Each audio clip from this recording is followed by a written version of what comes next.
Good morning and welcome back. We are starting off with a live look out of the Alamo City. Look at this. It is a gorgeous start to your Saturday morning. It is 58 degrees now. We have already seen it warm up. How warm will it get? We're going to check in with Sarah Spivey in just a few moments. But for now, good morning. Good morning. It is 9 a.m. It is February 24th. Thank you so much for starting your weekend with us. So the last few days, it's been gorgeous, a little hot, but gorgeous outside. Have you been out and about? Yes, absolutely. Gardening. Gardio?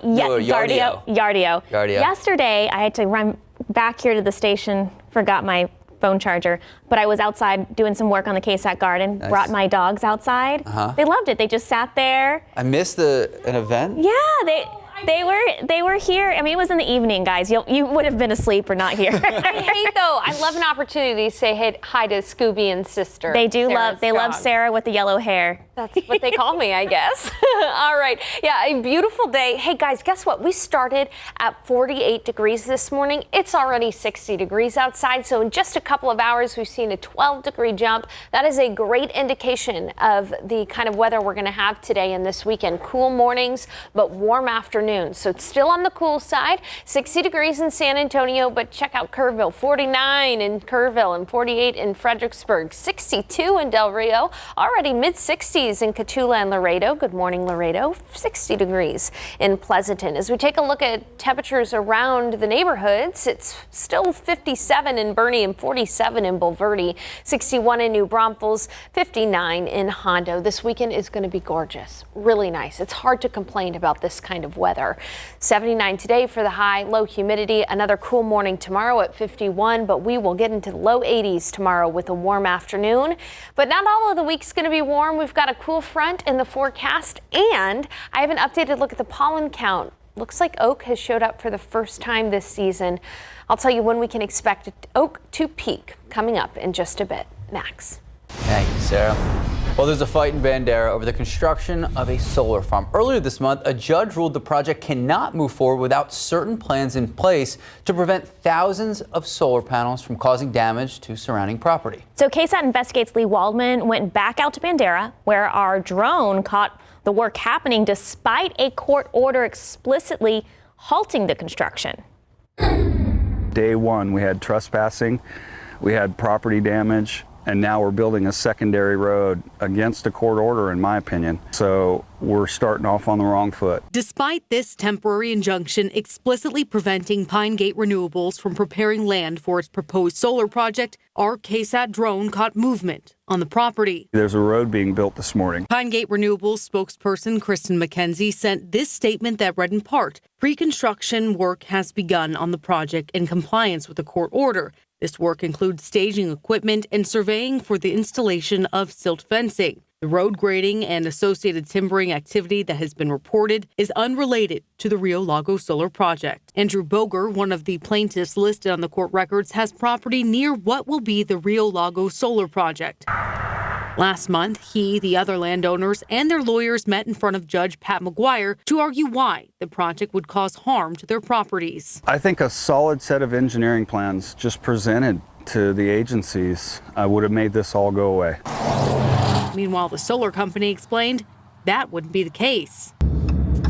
The day the temporary injunction was signed by the judge, neighbor Sandra Nevels recorded this video of the company bringing heavy machinery onto the property. I felt like they weren't, abiding by the law. So what makes me think that they're going to do it right? The sheriff's office was called out. A report for trespassing was filed by the owner of the gate and the road being used. Pine Gate had a response for that as well. The company has not accessed public or private land without permission. The use of the road was done with the easement holder's approval. Equipment costs money, and to have it just sitting there, it was crazy. As we were leaving after catching machinery on the move, the Bandera County Sheriff's Office was called out because people on the Pine Gate property were upset about our drone flying. Good job, everybody. We stopped by the Bandera County Engineer Permit and Inspections Department. They confirmed a development permit was issued to the company. County Engineer Dieter Warner didn't want to go on camera, but gave us a copy of what the permit application looks like. He says if the company meets the permitting requirements, not much can be done on his end to stop the issuance. However, state and federal requirements would need to be followed in the building process. I'm worried for our community that they're just going to walk over us. I believe now that this is becoming a much larger issue than just a solar field in Bandera. I think it's becoming a county issue for the counties of Texas. For KSAT Investigates, Emily Waldman. And the lawyer representing the landowners filed a motion for Pine Gate Renewables and its attorneys to be held in contempt of court for failure to comply with this temporary injunction. They're now asking the judge to call for an emergency hearing in March. We've asked for a sit-down interview with someone from Pine Gate Renewables. Those requests have since been ignored. New details to a human smuggling operation we've been following closely. The Bexar County Sheriff Office says one of the victims that was rescued turned out to be a fugitive wanted for murder. It happened on Thursday afternoon at a home on the city's southwest side off of Kyle Street and West South Cross. When deputies went inside, they found 8 victims, ranging in age from 2 years old all the way to 59. So one of them was wanted on 2 warrants for murder and kidnapping charges. A former CPS Energy executive fired last year after an ethics investigation. Well, she is now filing a federal discrimination lawsuit against CPS Energy. Dr. Yuan Yu was fired last May after an internal investigation determined she had allegedly engaged in disrespectful behavior at work and allegedly made inappropriate comments towards other employees. All of this is according to the personnel records previously obtained by our KSAT Investigates team. We've also learned that in this new lawsuit, the federal discrimination lawsuit against CPS Energy, she's asking for close to $4 million in damages. Obviously, this is a story we're going to keep a close eye on. You can read the current details right now. Just head to KSAT.com. Drivers on the northwest side say an intersection there is deadly. They say more needs to be done at Grissom and Old Grissom Road to keep people safe. That's right. As our Danielle Ibarra explains, it's why one nonprofit is taking a closer look at possible solutions. Driving near Grissom and Old Grissom Road can be nerve-wracking. Lorenzo Gonzalez says making a left turn here feels dangerous. It almost seems like it's a guillotine. You know, you can get hit by either side if you're not careful. The intersection is no stranger to accidents, some deadly. Yamini Karandikar says drivers shouldn't take all the blame. Yes, people are speeding, but what other factors are involved? And like shifting the focus from blaming drivers, blaming people, and thinking about it more holistically. This stop sign is really the only thing that's making drivers stop at this intersection. There's no traffic light here, and Yamini, she says she'd like to see improvements that would be a lot quicker. There's clearly a problem here. And so I really implore the city and our public works department to think about short-term and long-term solutions. It's why she asked nonprofit Strong Towns to analyze this May 2023 crash. I think it was very fortunate that no one was severely injured or killed during this crash. The design of the roadway really encourages people to speed. During a webinar, they spoke about solutions that could save lives. The reality is that crashes are caused by multiple factors, not just driver error. Joey Pollock, the executive director of Activate SA, says some solutions are simple and low cost. Low cost elements too we can install, whether it's, again, maybe rumble strips or repainting the street. What do you think could be some solutions to that intersection? Just add 2 more stop signs, let everybody have a chance to turn and go. Until there's a fix, Lorenzo says he'll continue taking a different route. Even though it might take another 2 to 3 minutes off the time going through that route, it's just safer just to avoid it all over. Danielle Ibarra, KSAT 12 News. The city says it analyzed traffic at the intersection last year. They plan to install a traffic signal this summer. All right, time now is just about 9:09, 60 degrees. History on the moon, Max. That's right. Still ahead, the latest with Odie. I love the name. The first U.S. spacecraft to land on the moon since 1972. Why it was a nail-biting landing, that's coming up. I like how the video pauses right there. Yeah. Did it happen? Look at that. All right, taking a live look out at the Alamo City. From the moon down here to San Antonio, look at that. It is picture perfect out there. Blue skies, not a cloud from this perspective. What is the rest of the day going to look like? We're going to check in with Sarah Spivey just a few moments. Good morning and welcome back. As we count down the days until the eclipse in April, a brand new space-themed exhibit is now open at the Museum. Love the Museum. So meteorologist Mia Montgomery blasts off to give us an inside look into Mission Astronaut.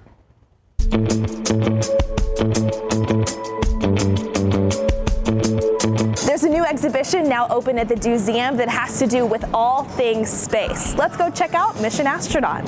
This whole exhibition is really about kind of understanding what it is to be an astronaut and the future of space travel. We, of course, wanted to tie into the eclipse, so we've added some additional exhibits that will kind of explain the eclipse, but from the viewpoint of an astronaut. When kids step into the exhibit, they're going to be faced with interactive, hands-on challenges, all from the mindset of an astronaut. That's going to test things like teamwork, physics, and engineering. What better time to experience this than before the total eclipse on April 8th? They can learn how it is to exercise in space. They can think about, what's the future? Would we be able to potentially plant in the future? And how could you grow a plant? There's a robotic arm that they could operate and kind of move around some space junk. For more information about the Mission Astronaut exhibit here at the museum that truly is out of this world, head over to our website, KSAT.com. Mia Montgomery, KSAT 12 News. Thank you, Mia. Love it. Yes, and coming up, we're going to take a look at the eclipse path. It'll only be moving through half of San Antonio, so you want to make sure that you're in the path. That's more, okay, more northwest side? More north and more west side. Yeah, we'll show you that in just a bit. First, though, I want to talk about how oak has made its first appearance in our pollen count for the season. This is about the time that we start to see oak appear. Now, it's all the way down at the pollen scale. Oak is very low today, so unless you're extra sensitive to the oak, you may not even notice it today. Molds, ash, mulberry, and elm are present in low amounts. Now, oak season does peak in late March and early April, so we're just getting started here. By May, it comes to an end. And with oak season also comes the new growth on the oak trees, and the oaks just kind of lose a lot of their leaves. So it's raking season in San Antonio too. All right, in the weather setup, quiet across the state of Texas, quiet across much of the nation, with the exception of the Ohio River Valley. We're seeing some snow there for parts of Ohio and West Virginia, all around this area of low that it will continue to move off to the east. In its wake, we've got high pressure over Texas, not only making us warm, but also a good portion of the Central Plains. This is a look at how much warmer than average certain cities are going to be today. Bismarck is going to be 25 degrees warmer than average. Wichita, Kansas, nearly 20 degrees warmer than average. Around Texas will be about 10 to 15 degrees above average. That includes here in San Antonio. Our average this time of year is right around 69, so we're going to be well above average today, tomorrow, Sunday, Monday, and Tuesday with highs in the low 80s. Then on Wednesday, a front is going to move through. Now, this front is going to be very noticeable. We're not necessarily going to get cold, but we are going to get chilly. Highs on Thursday are going to struggle to get out of the 50s, and then by the weekend, we'll be looking at highs much closer to the average in the 60s. So a bit of a temperature roller coaster this week. Outside right now, beautiful, clear skies. You can even see downtown San Antonio there off in the distance. That's how good visibility is right now. It is already 60 degrees. That's impressive when you factor in that just a couple hours ago we were in the upper 40s, so quick warm up happening right now. 59 in Castroville, 61 in New Braunfels, 59 in Hondo. Beautiful for any kind of outdoor activities today, whether you want to relax outside, get some yard work done outside, anything, it's going to be great. Low humidity, plenty of sun, 73 degrees. I even had to put on the sunscreen yesterday because of the sunshine. 79 for the afternoon high today. Winds will be from the south at 5 to 15 miles per hour. Not too breezy, but tomorrow those winds will pick up a little bit. Then tonight we'll see temperatures fall into the 60s if you have Saturday night plans. Neighborhood highs, 75 in Kerrville, 81 in Del Rio. Gonzales, you'll be at 77, 83 in Laredo, and it'll be 75 in Fredericksburg. A steady warm up into the low 80s. The other thing to mention is that by Monday and Tuesday, there will be areas of morning fog, a little bit noticeably humid outside on Monday and Tuesday. And then Wednesday, that front moves through, sweeps away the humidity, only brings a small chance for rain, only 20%, and temperatures tumble, highs only in the 50s on Thursday. Looks nice to me. Yeah, it's going to be a great week. Thank you, Sarah. Definitely need some rain. Yes, we do.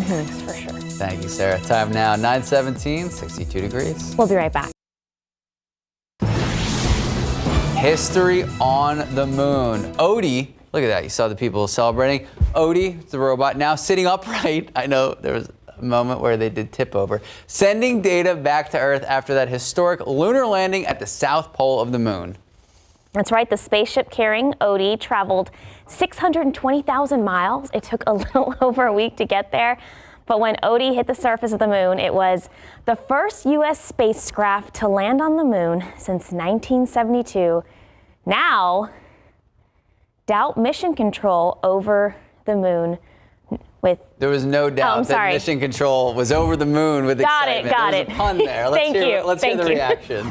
Today, for the first time in more than a half century, the U.S. has returned to the moon. I know this was a nail biter, but we are on the surface. Okay, the reason why it was a nail biter, Mission Control said the navigation system used to set the lander Odie on the moon quit working. Oh. All right, it was a team of quick thinkers. Hopefully, if you work at NASA, you are a quick thinker.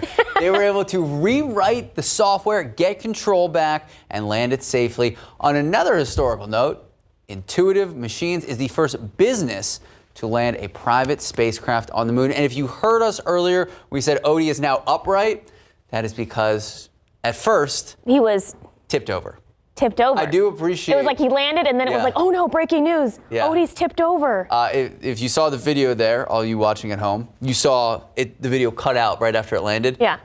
They didn't want to show it tipping over. Got it. I want to see the tip over. But they fixed it. They fixed it. Odie's back. Let's go, Odie. Time now, 9:22, 62 degrees. Today on a new episode of Texas Eats, David Elder and Michael Kielbasa demonstrates a couple of recipes. So good. That you can make at home. You don't want to miss this. Well, sauerkraut action?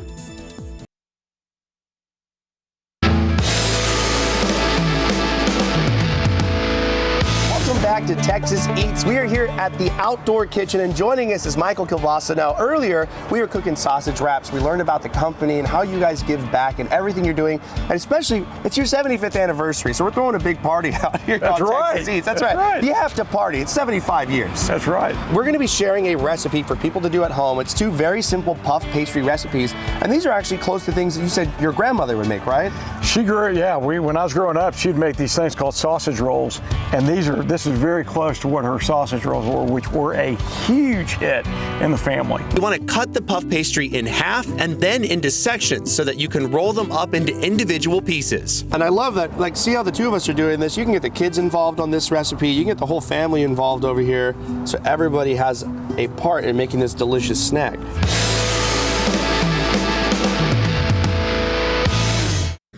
Sometimes you just need to be behind the scenes where Sarah and I are crafting our own menu. So we're adding jalapeno and cream cheese to those little pigs in the blanket. It's fantastic. Looks phenomenal. My mouth is watering. All right, speaking of food, if you and the family want to go check out some great food, including a restaurant that made the 2024 list for Texas' best new restaurants, a recent list from Texas Monthly, head down to the Pearl, some Peruvian-style cuisine.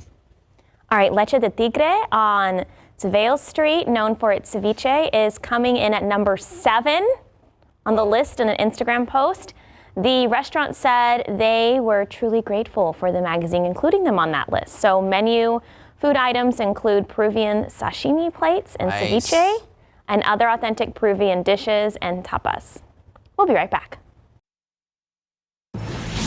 Good morning, welcome back, and happy weekend. It is 9:30 this Saturday. It is February 24th. Thank you so much for starting your weekend with us. And really, what a week we've had. The sun has been up. Yeah. The heat is back.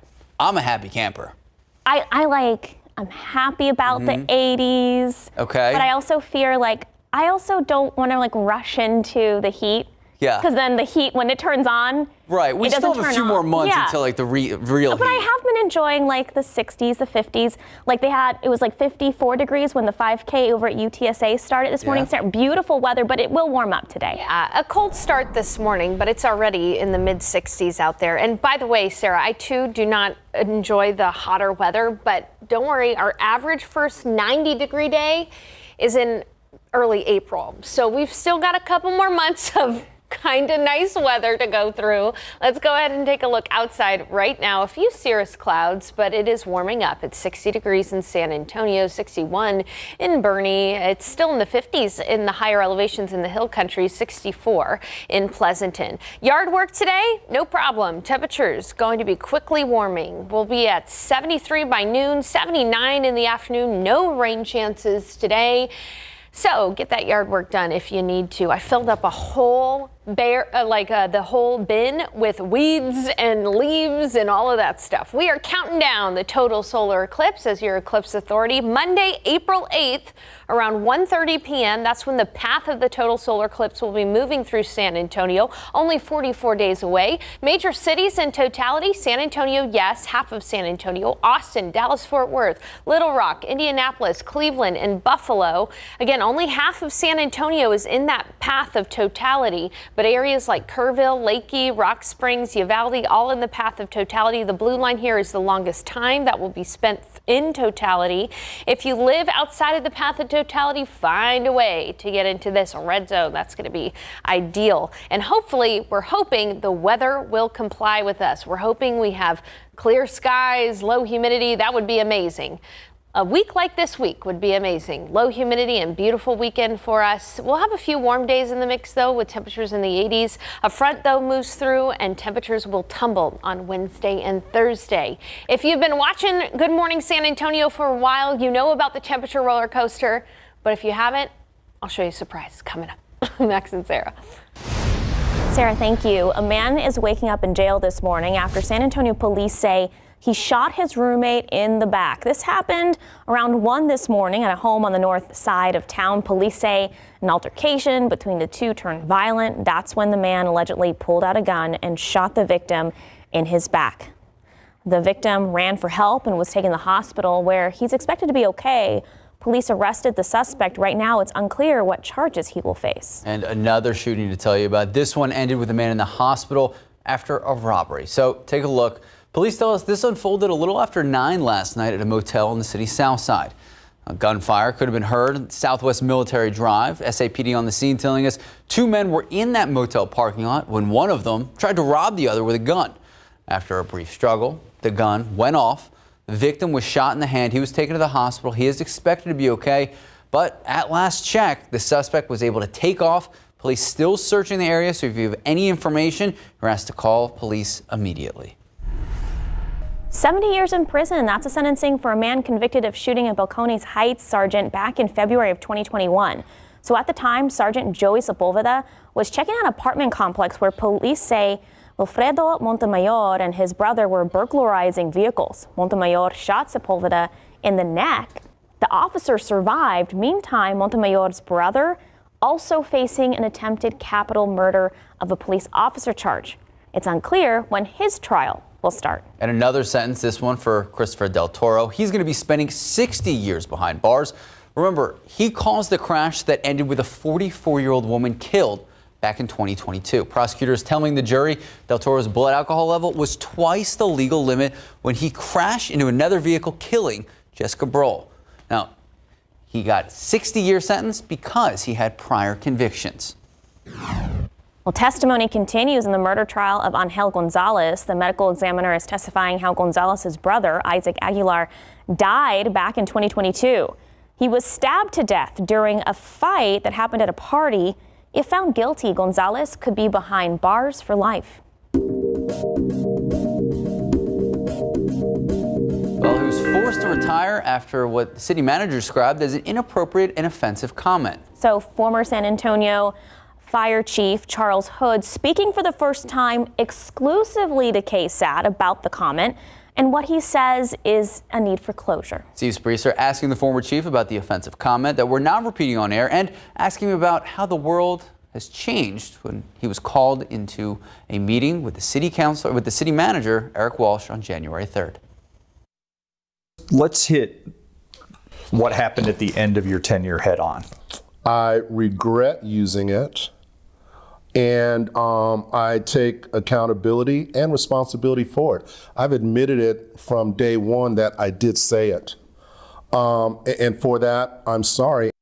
Do you think you let anybody down in this process? I think I let myself down, my family, my kids, especially my kids, and then the members of this department. It was one bad day. It was one comment, and I'm not going to be judged on one incident or one comment. Even though we had a bad day and we regret what happened, you can never take away the work that's been done here in 16 and a half years. So you're saying you said this once? I'm saying that I have said it. And I always had an exit strategy, and I'd always planned that I wanted to leave with my legacy intact and with all of those things there. And I didn't necessarily get to do that.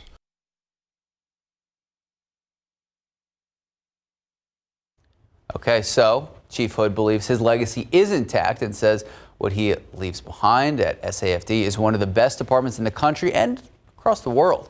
Right now on our website, more on his legacy and whether he thinks he should have been forced to retire. And you can also watch the entire interview with Charles Hood right now on our latest edition of Spreester Sessions. It's on KSAT.com and all of our KSAT streaming platforms, including the KSAT YouTube page. All right, happening today, 10 a.m. in the Alamo Plaza, the Never Surrender or Retreat reenactment is taking place. A live recreation and reading of Colonel William Travis's legendary call for reinforcements during the Battle of the Alamo in 1836 will be led by country music star William Beckman. So the event marks a special occasion with the return of the historic Travis letter from February 23rd to March 24th, 2024. So if you can't make it out and about today, you still have till March 24th.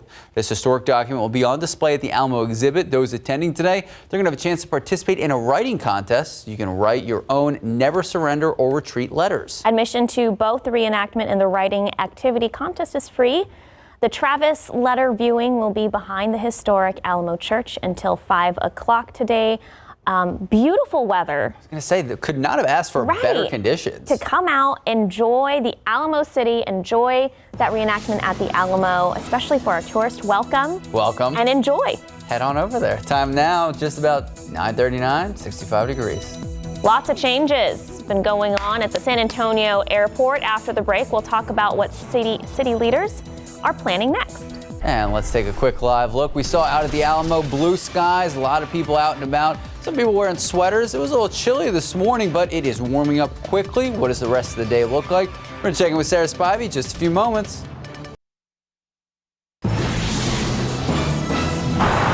I'm going to visit some family.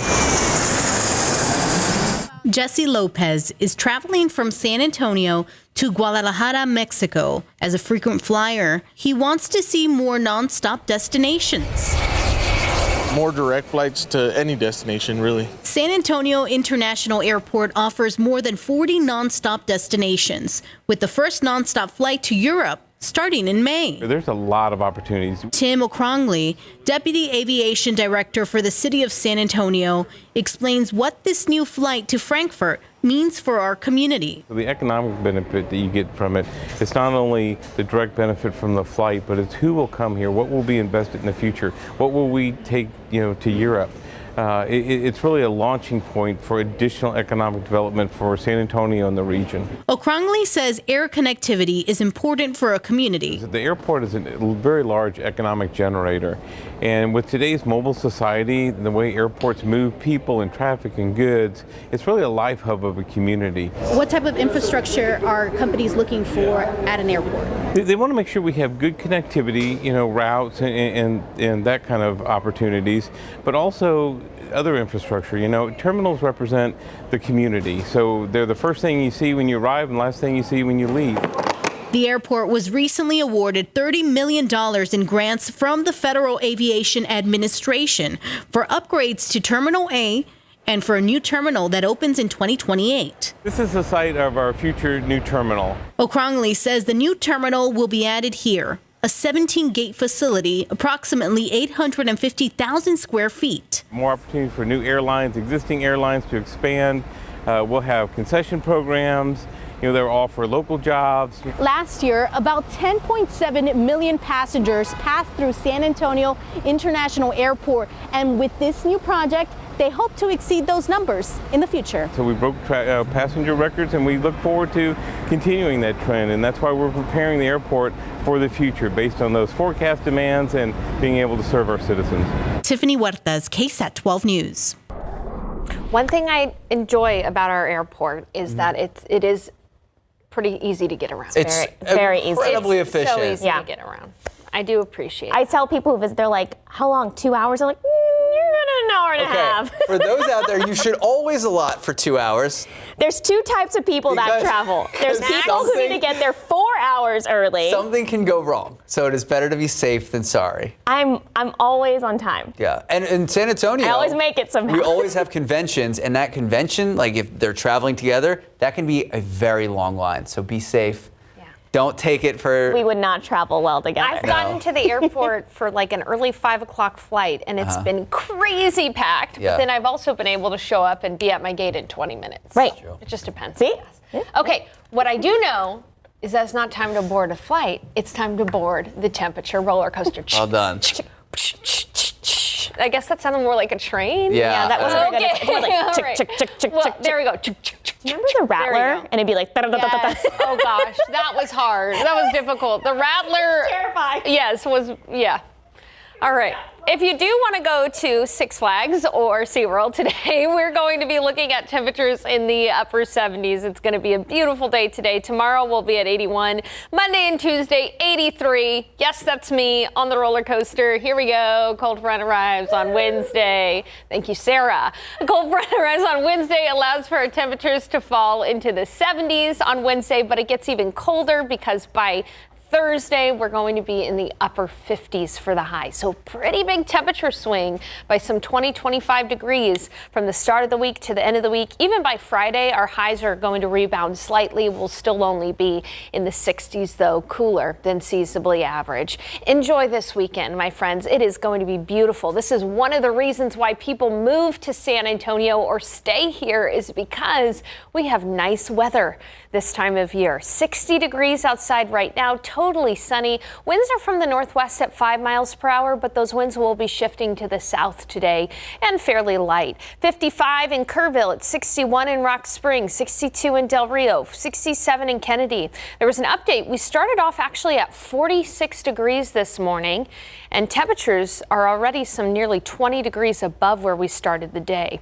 73 at noon and mostly sunny. Maybe a few cirrus clouds out there today. 79 for the high, so close to 80, a little warmer than yesterday. And then tonight, temperatures will be falling into the low 60s by 10 o'clock.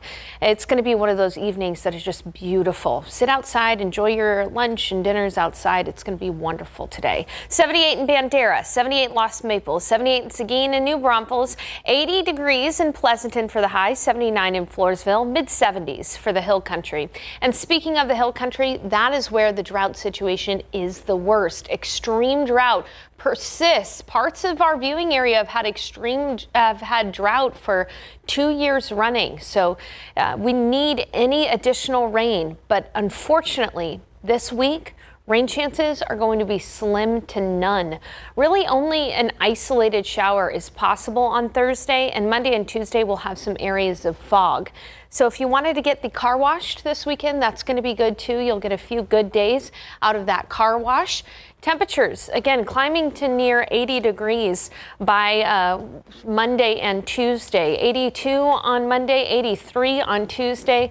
We'll be looking at that front moving through on Wednesday. That'll make our temperatures fall into the 50s for the high on Thursday. Isolated rain possible Thursday, but that's about it. Wasn't that fun to ride that roller coaster? I'm out of breath from it. I know. Woo! Woo. See, Max? I'm more of like a games person. Like I play the games to try to win the big teddy bear. And then your girlfriend's like, what do I do with the teddy bear? Yeah, because I want it. Right? But I want it. But I want. Yeah, I'm the person that carnivals make money off of. Time now, 9:49, 66 degrees. Okay, we have some recalls to tell you about a very popular car brand. We'll see what vehicles are getting the red light. welcome back. We know Toyota Tundras, very popular pickups here locally, and there's a potential danger you need to know about. So Toyota recalling thousands of them. Marilyn Moritz explains why in our 12 on Your Side's Recall Roundup. Toyota is recalling 280,000 Tundra pickups and SUVs to fix a transmission problem. Turns out they may creep forward while in neutral. Here's what's affected: certain 2022 and 23 Tundras and Lexus LX 600s. Also 2023 and 24 Sequoias. Dealers will update the software this spring. Have an older Toshiba laptop? 15 million AC adapters for Toshiba laptops are recalled after nearly 700 reports of overheating or catching fire. Dozens of people have been burned. This recall affects 60 models sold between 2008 and 2014. We have a link on our website so you can look up those model numbers. Dynabook, which used to be Toshiba, will send you a free replacement. Unplug it. IKEA is recalling 22,000 USB chargers. They can wear down or break, and people have been burned or shocked. These are the Ask Storm 40-watt chargers sold since 2020. Take it back. And another potential shocker, Charbroil is recalling more than 200,000 digital electric smokers, various models. The company has 79 reports of people getting shocked when they touched it. Contact Charbroil for a fix. Marilyn Moritz, KSAT 12 News. Tomorrow we have a special Leading SA segment. We're going to talk to the head of Opportunity Homes San Antonio, formerly known as San Antonio Housing Authority. They have helped for more than 85 years, and they currently help more than 62,000 children, adults, and seniors throughout San Antonio. If you have any questions, comments, concerns about the program, how you want to get involved, you can submit them right now. Just head to the Leading SA section of KSAT.com. Time now, 9:54, 67 degrees. We'll be right back.